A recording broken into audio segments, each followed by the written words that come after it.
بسم اللہ الرحمن الرحیم۔ اب تک ہم نے سورہ بنی اسرائیل کی ابتدا سے آیت نمبر 84 تک دیکھا ہے۔ آج صرف ایک آیت نمبر 85۔ سورہ بنی اسرائیل قرآن میں 17 نمبر کی سورہ ہے، 15ویں پارے میں۔ اعوذ باللہ من الشیطان الرجیم، بسم اللہ الرحمن الرحیم۔ وَيَسْأَلُونَكَ عَنِ الرُّوحِ قُلِ الرُّوحُ مِنْ أَمْرِ رَبِّي وَمَا أُوتِيتُم مِّنَ الْعِلْمِ إِلَّا قَلِيلًا۔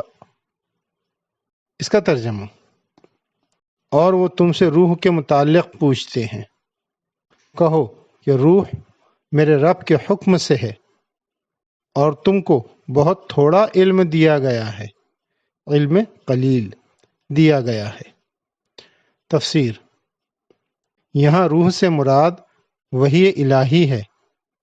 عرب کے جن لوگوں نے رسول اللہ صلی اللہ علیہ وسلم سے یہ سوال کیا، وہ وحی و الہام کے منکر نہ تھے۔ اس سوال کا رخ ان کے نزدیک رسول اللہ کی بے خبری کی طرف تھا، نعوذ باللہ، نہ کہ حقیقتاً اپنی بے خبری کی طرف۔ یہ وہ زمانہ تھا جب کہ رسول اللہ صلی اللہ علیہ وسلم کے گرد عظمت کی تاریخ نہیں بنی تھی۔ لوگوں کو آپ محض ایک عام انسان نظر آتے تھے، چونکہ انہیں یقین نہیں تھا کہ خدا کا فرشتہ آپ کے پاس خدا کی وحی لے کر آتا ہے۔ اس لیے انہوں نے آپ کا مذاق اڑانے کے لیے یہ سوال کیا۔ تاہم اس سوال کے جواب میں قرآن میں ایک اہم اصولی بات بتائی گئی، وہ یہ کہ انسان کو صرف علم قلیل دیا گیا ہے، یعنی بہت تھوڑا علم۔ وہ علم کثیر کا مالک نہیں۔ اس لیے حقیقت پسندی کا تقاضا یہ ہے، ریئلسٹک اپروچ کا تقاضا ہے کہ وہ ان سوالات میں نہ الجھے جن کو وہ اپنی پیدائشی کم علمی کی بنا پر جان نہیں سکتا۔ قدیم زمانے میں انسان صرف آنکھ کے ذریعے چیزوں کو دیکھ سکتا تھا، تاہم بصری مطالعے نے بتایا کہ آنکھ صرف ایک حد تک کام کرتی ہے، اس لیے وہ کلی مطالعے کے لیے کافی نہیں، کمپلیٹ اسٹڈی کے لیے کافی نہیں۔ مثلا ایک چیز جو دور سے دیکھنے میں ایک نظر آتی ہے، قریب سے جا کر دیکھا جائے تو معلوم ہوتا ہے کہ وہ دو تھی۔ موجودہ زمانے میں آلاتی مطالعہ وجود میں آیا، انسٹرومنٹل آبزرویشن وجود میں آیا، تو انسان نے سمجھا کہ آلات یعنی انسٹرومنٹس اس کی محدودیت کا بدل ہیں۔ آلاتی مطالعے کے ذریعے چیزوں کو ان کی آخری حد تک دیکھا جا سکتا ہے، مگر 20ویں صدی میں پہنچ کر اس خوش خیالی کا خاتمہ ہو گیا۔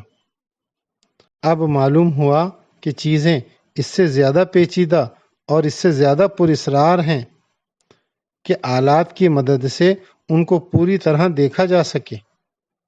ایسی حالت میں اجمالی علم جو سمری کی شکل میں حاصل ہو، اجمالی علم پر قانع ہونا، کنونسڈ ہو جانا، اطمینان کر لینا، انسان کے لیے حقیقت پسندی کا تقاضا بن گیا ہے، نہ کہ محض عقیدے کا تقاضا۔ ہماری صلاحیتیں محدود ہیں، لمیٹڈ ہیں، اور ہم سے ماورا جو عالم ہے، ہم سے اوپر جو یونیورس ہے، کائنات ہے، وہ لامحدود۔ پھر محدود کے لیے کس طرح ممکن ہے کہ وہ لامحدود کا احاطہ کر سکے، اس کو کور کر سکے؟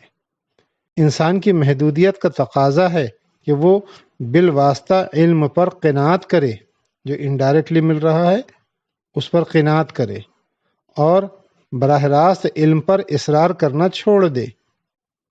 بالفاظ دیگر، قرینے سے حاصل شدہ علم کو بھی، یعنی انومان سے یا انداز سے حاصل ہونے والے علم کو بھی اسی طرح معقول یعنی ویلڈ مان لے جس طرح وہ مشاہدے سے حاصل ہونے والے علم کو معقول مانتا ہے۔ تذکیر القرآن